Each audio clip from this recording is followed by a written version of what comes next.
To Japan now, where the Yama Sakura is the largest military exercise between the U.S. Armed Forces and the Japanese Self-Defense Force. Now, this training event, which takes place twice a year, just concluded this week without incident, despite the challenges set forth by the pandemic. For more on this latest cooperation between the two allied nations, here's Dennis Liu from our EBC Japan Bureau. Dennis.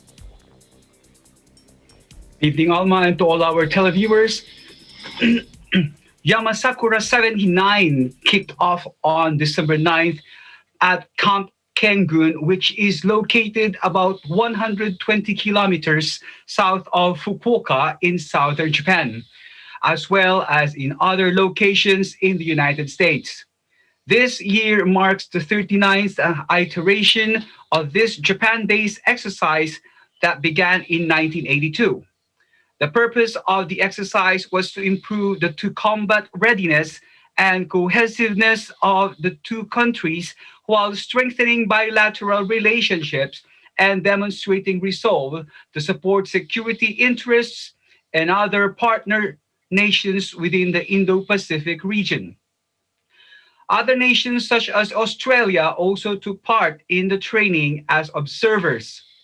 The US and Japan conducted their training against a realistic scenario that tests their capabilities and interoperability required to fulfill obligations under their mutual security treaty and to maintain peace and stability in this part of the world.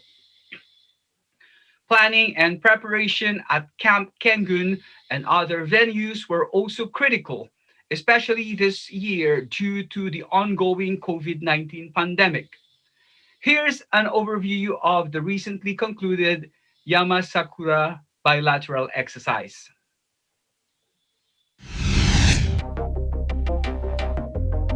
Yama Sakura is the largest command post exercise and the most important exercise that we conduct with the Japan Ground Self-Defense Force.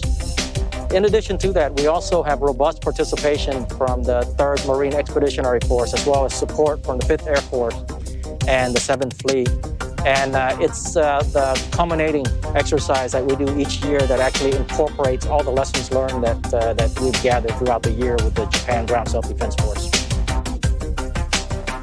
The ability to have joint and bilateral exercise demonstrate our commitment to regional security. Yama Sakura 79 underscores a continued commitment by the United States and Japan to work as dedicated partners. We would like to expand these exercises to include more allies and partners to enhance the ability to defend against adversary aggression and for continued peace and stability in the Indo-Pacific region. I think the fact that this Yama Sakura has continued and has been conducted really sends a strong message about how important this activity is, and also the fact that we're participating in an exercise and to the same standard it would be without COVID means that we are ready to fight wars together today, tomorrow, or in any situation. And I think that's really important selling point. I think these exercises not only improve our alliance, but it also improves practically the interoperability that we need to achieve with the Japanese self-defense force. It also really improves trust, and I think that's one of the most important things that we are able to achieve in addition to the alliance.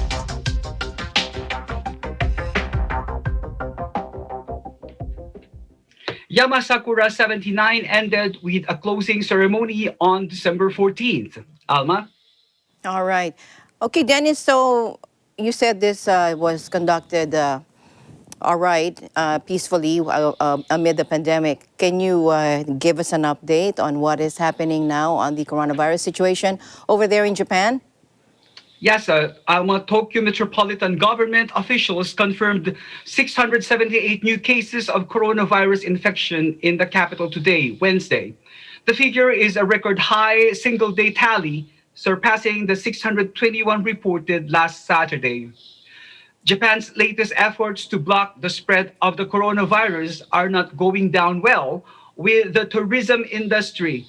With cases on the rise, The government opted to temporarily halt a travel subsidy program nationwide for a period of 2 weeks around the New Year holiday.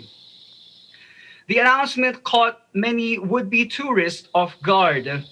An online booking company says it's been caught in a deluge of inquiries, with most deciding to cancel their trips outright.